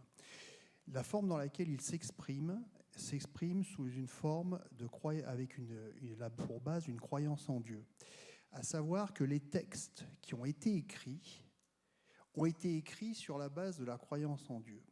Et je voudrais être très clair là-dessus, la maçonnerie est une méthodologie de réalisation spirituelle, à savoir qu'elle ne détient pas la vérité. Elle propose une technique qui permet d'accéder à une spiritualité et à une réalisation spirituelle.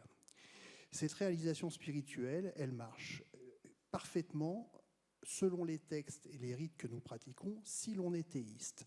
Si l'on n'est pas théiste, les textes trouvent des creux et la réalisation est beaucoup plus difficile. Elle va donc tergiverser sur d'autres sujets, et notamment des sujets politiques, sociétaux, qui n'ont, dans la réalisation spirituelle, aucun sens et aucun lien.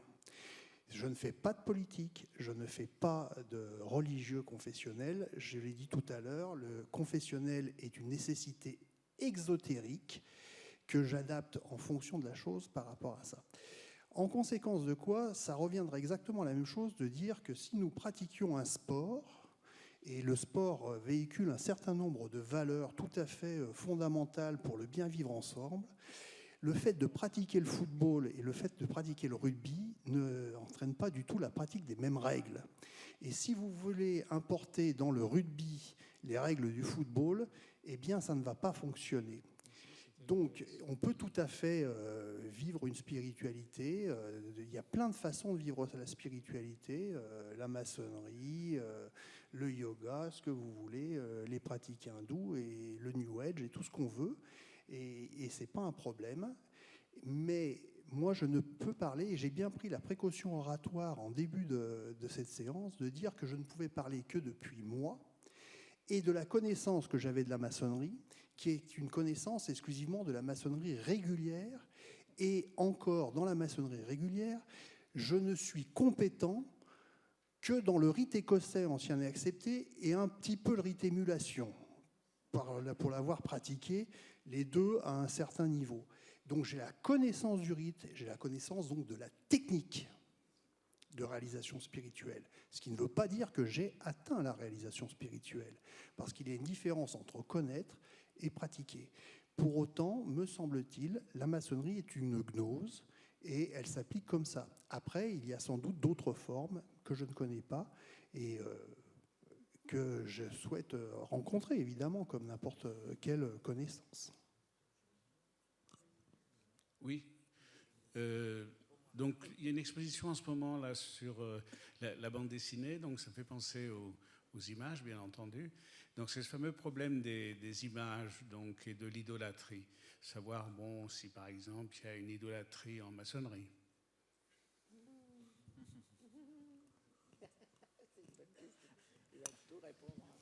Alors, une fois de plus, je pense que la question me concerne plus particulièrement.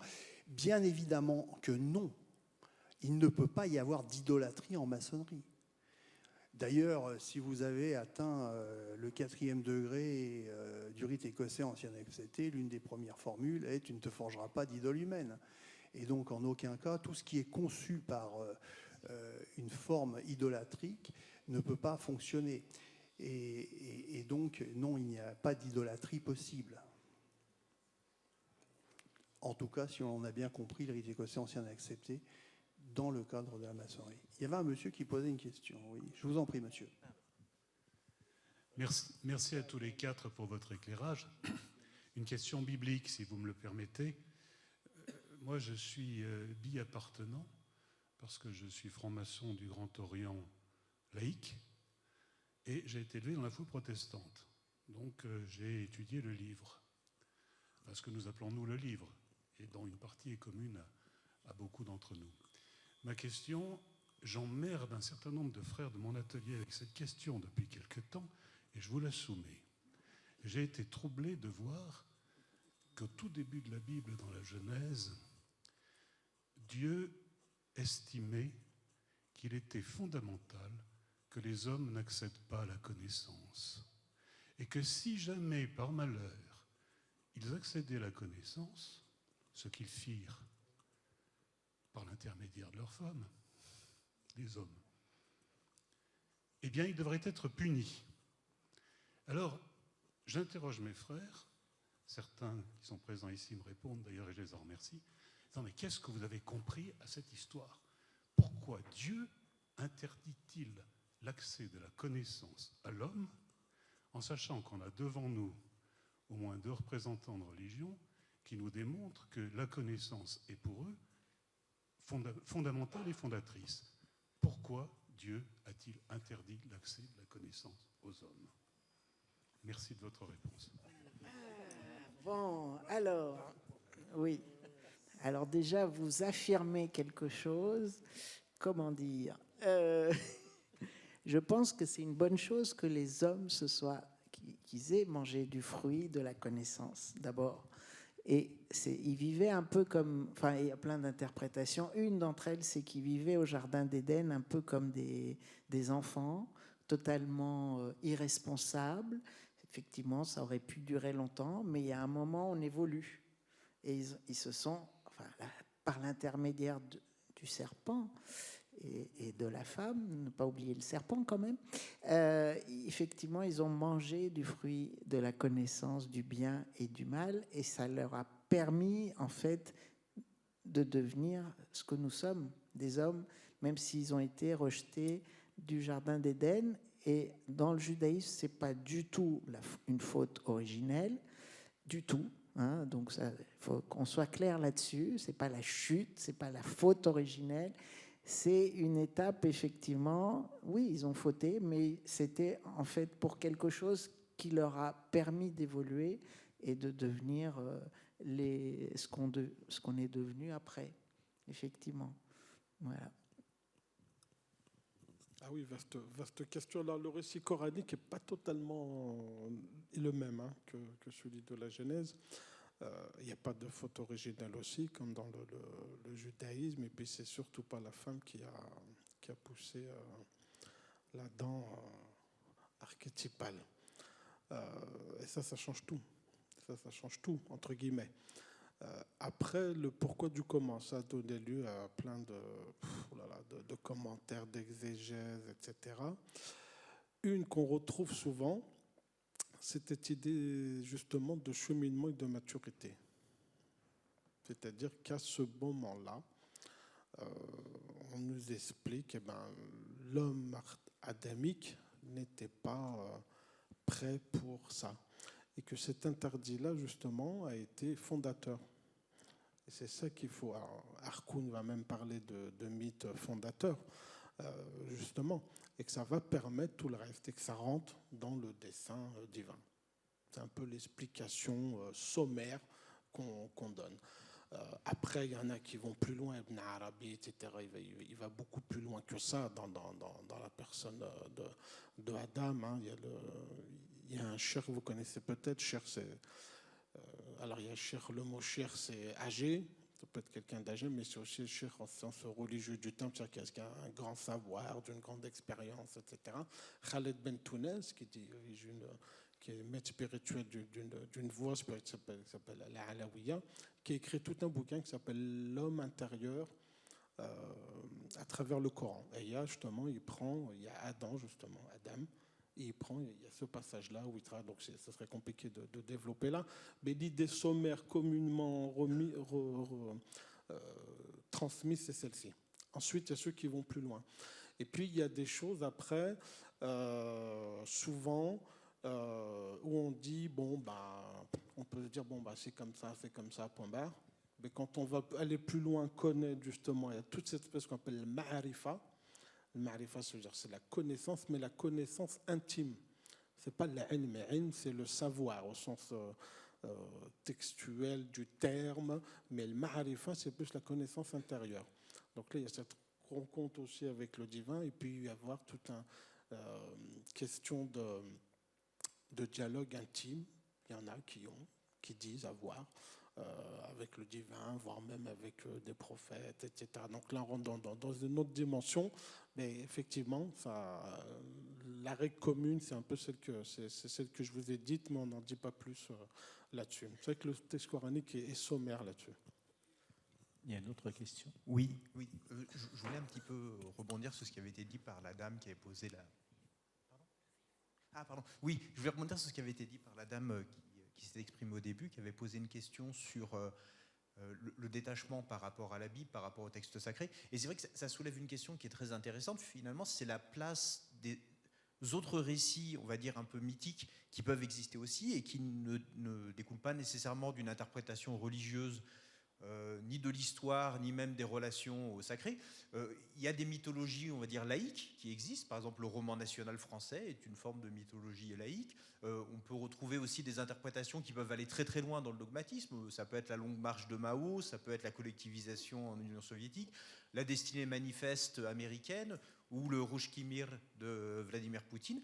Mais qui sont des grands récits, des récits du commun, qui ont volonté de forger une unité, volonté aussi d'essayer de dire que l'histoire est plus que simplement un enchaînement d'événements, mais qu'elle aurait un sens et une destination, et qui sont pour autant des interprétations qui sont très, très laïques ou très séculières de l'histoire. Et ça pose vraiment, je pense, fondamentalement la question du récit initiatique, du mythe, de la capacité qu'on a à regarder au-delà des événements, à leur donner un sens, à la capacité qu'on a aussi à trouver une méthodologie de la réflexion sur ce qu'on est soi-même, au-delà de simplement de la chair et des réseaux de neurones, mais de ce qu'on pourrait être aussi dans notre essence, de ce à quoi on pourrait aspirer. Et c'est un peu la question que je voulais poser, parce que je ne voulais pas juste faire une prise de parole, mais est-ce que la Bible est un indépassable comme moyen pour accéder à on va dire une conscience supérieure? Je suis désolé, je suis ni franc-maçon, ni très connaisseur de la religion. Ou est-ce que ça pourrait se faire par d'autres biais pour vous? Est-ce que la Bible, pour vous, c'est quelque chose qui est, on va dire, la pierre de touche qui permet d'aller au-delà de soi? Ou est-ce que ça pourrait être finalement autour d'autres textes, autour de même d'un texte qui serait créé un peu ex nihilo? Alors, pour répondre à votre question, de mon point de vue, oui, absolument. Et ce que vous avez dit, pour moi, est très, très juste. À la fois, si vous êtes franc-maçon régulier, vous devez avoir cette pierre d'achoppement. Voilà, c'est tout. Maintenant, si vous êtes franc-maçon dans une autre obédience, un texte vide, un livre blanc peut faire votre affaire. Et si ça vous satisfait, très bien. Il n'y a aucun problème. L'important, c'est que vous puissiez avoir votre réalisation initiatique et que vous ayez une méthodologie qui vous permette d'y accéder, qui soit cohérente. C'est ça, en fait, d'un point de vue maçonnique. Et donc, effectivement, il y a 1000 façons de se réaliser spirituellement. On ne se réalise pas spirituellement en Occident comme on se réalise spirituellement en Orient ou comme on se réalise spirituellement au fin fond de la Papouasie.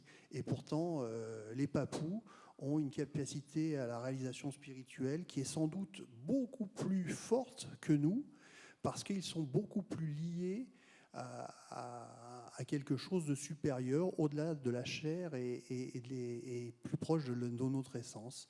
Et moi, j'ai eu la chance d'aller souvent en Nouvelle-Calédonie. J'étais très, très proche des Kanaks parce que je ressentais très fort leur spiritualité. Et pourtant, je ne suis absolument pas de leur culture, mais je ressentais leur lien avec la nature très fort. Et je ressentais un lien particulier quand j'étais en Calédonie avec la nature. Et j'avais une proximité avec Dieu sans doute plus aisée que celle que je peux avoir ici actuellement dans notre société, que j'estime extrêmement polluée pour pouvoir avoir une spiritualité. Et ce que disaient tout à l'heure Ifrid et Daniela, et c'est très important, c'est la dimension méditative et contemplative qui est essentielle pour pouvoir se retourner à son essence, ce qui permet la réalisation spirituelle, qui est une méthodologie en fait, une fois de plus. Quand vous faites de la méditation, vous pouvez plus facilement accéder à votre essence et donc avoir l'espérance d'une réalisation spirituelle. Juste, si je peux ajouter, c'est un livre incontournable parce que ça fait partie du patrimoine de notre héritage. Après, on peut le poser sur une étagère, mais il faut l'avoir lu. Comme il faut avoir lu le Coran, ça fait partie de notre patrimoine culturel. Donc si on veut avoir... C'est vrai que si on ne connaît pas la Bible, par exemple, je vais vous dire un exemple un peu, je le pousse un peu, mais on ne peut pas comprendre l'extrémisme religieux juif qui veut donc une terre d'Israël qui va de l'Euphrate jusqu'à... Voilà. C'est comme ça. Il faut comprendre que ça vient... Il y en a qui lisent la Bible de manière littérale, et pour eux, c'était marqué que Dieu a donné la terre de tel endroit à tel endroit. Donc, c'est celle-là qu'ils veulent. Évidemment, depuis, ça a été un peu dépassé, mais vous voyez ce que je veux dire. C'est important d'avoir ces repères. C'est important de connaître pour pouvoir répondre à des personnes qui ont des visions effectivement très étroites, très conflictuelles de ce que c'est que le monde dans lequel on vit.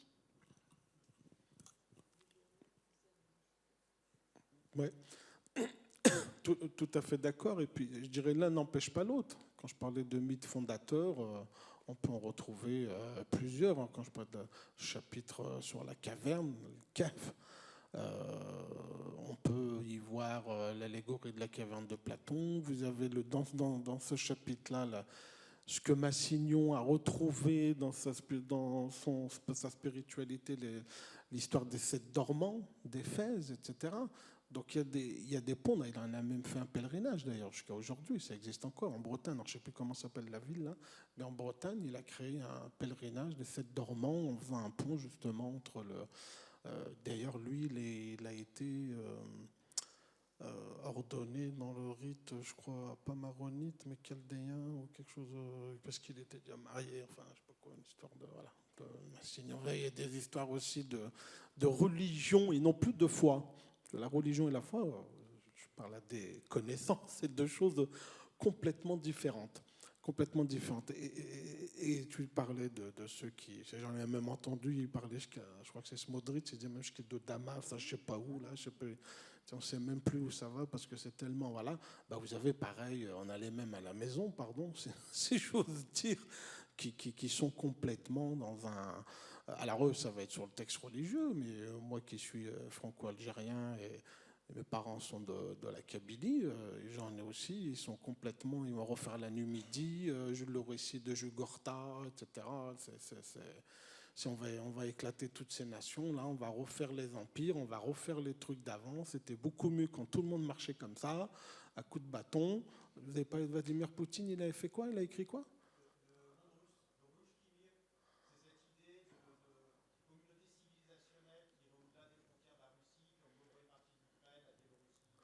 D'accord. Il faudrait bien sûr dire merci à M. Poutine, à Maître Poutine, si j'ose dire Dieu Poutine. Enfin bon, c'est chacun. Les instrumentalisations sont là, et c'est pour ça que c'est important de développer ces connaissances-là, et notamment dans les jeunes publics, parce que c'est les plus vulnérables.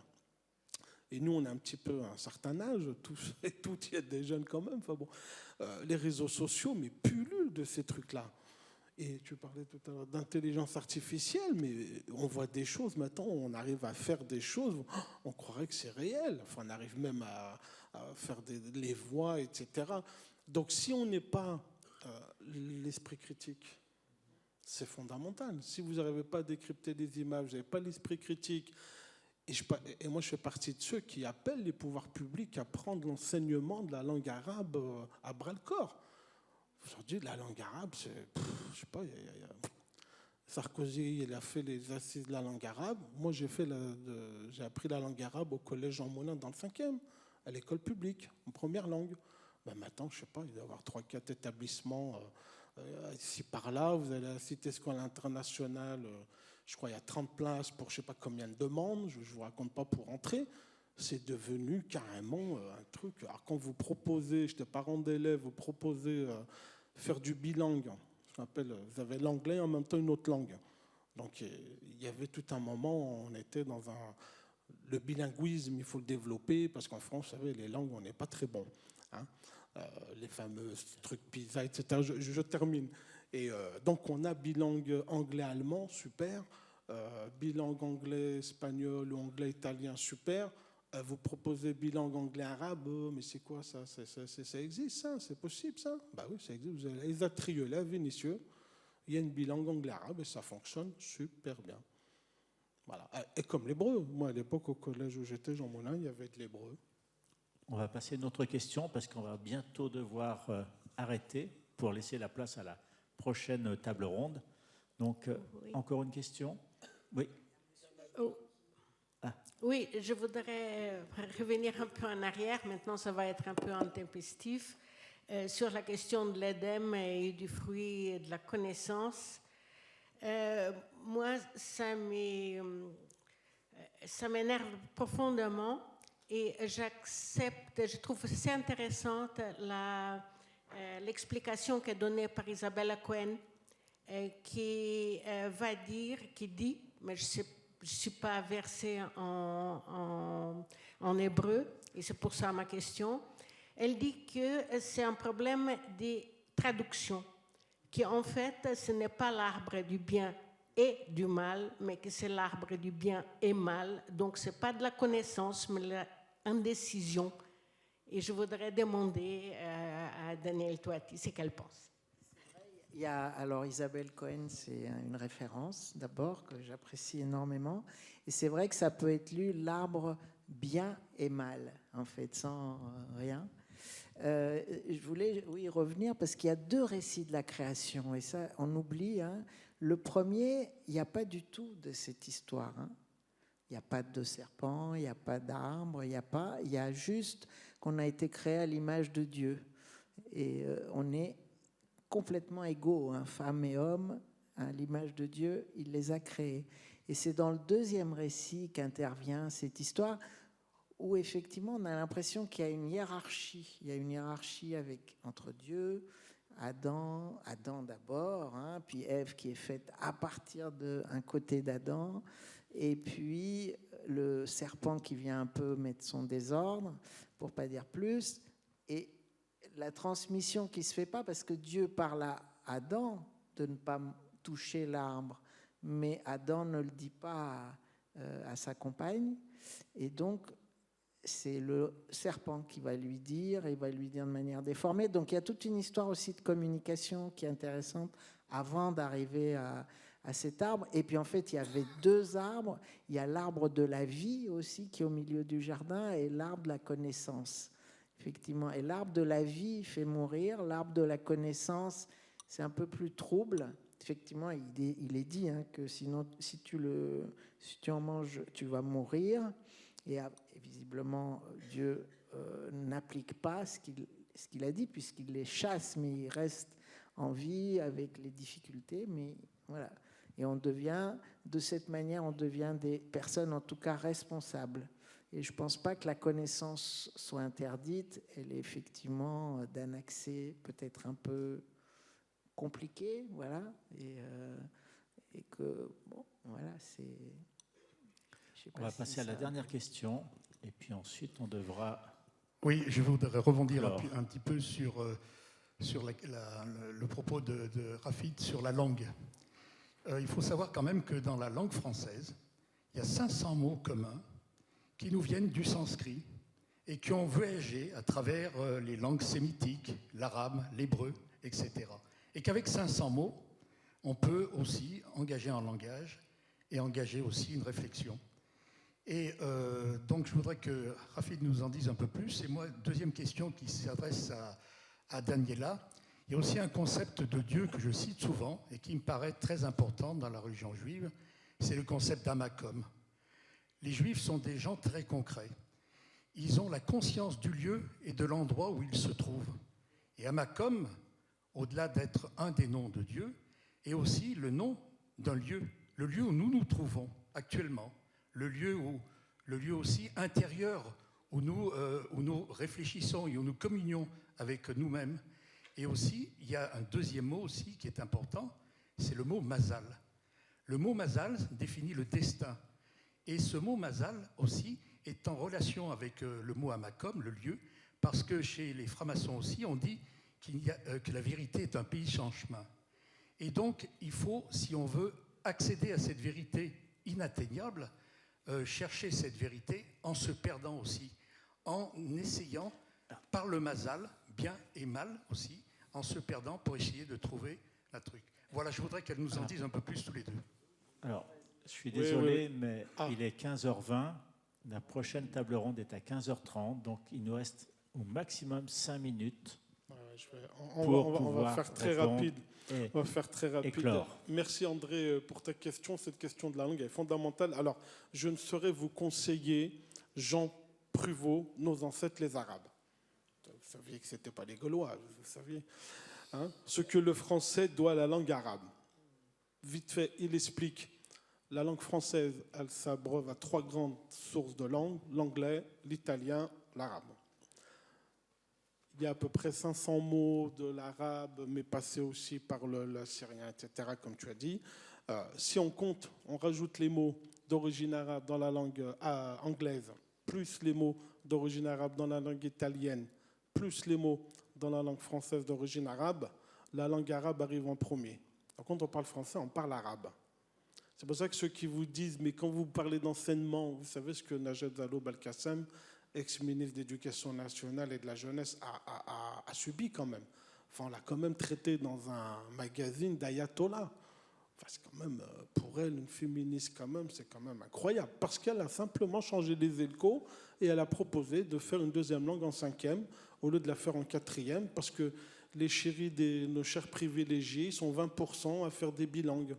Et 80 autres, ils font qu'une langue, les pauvres. Voilà. Même dans notre système, il faut encore se battre pour ça. Mais nos ancêtres, les Arabes, à lire absolument, c'est de salut public. On va... Alors 2 minutes. on arrête. Non, mais c'est bon. Il a tout dit, je suis d'accord. Le Macom, le lieu où on se trouve, c'est le lieu de rencontre avec Dieu, effectivement. Qu'est-ce que vous voulez que je vous dise de plus? Vous l'avez tout dit. Merci. Merci à tous. Merci beaucoup. Merci à nos intervenants.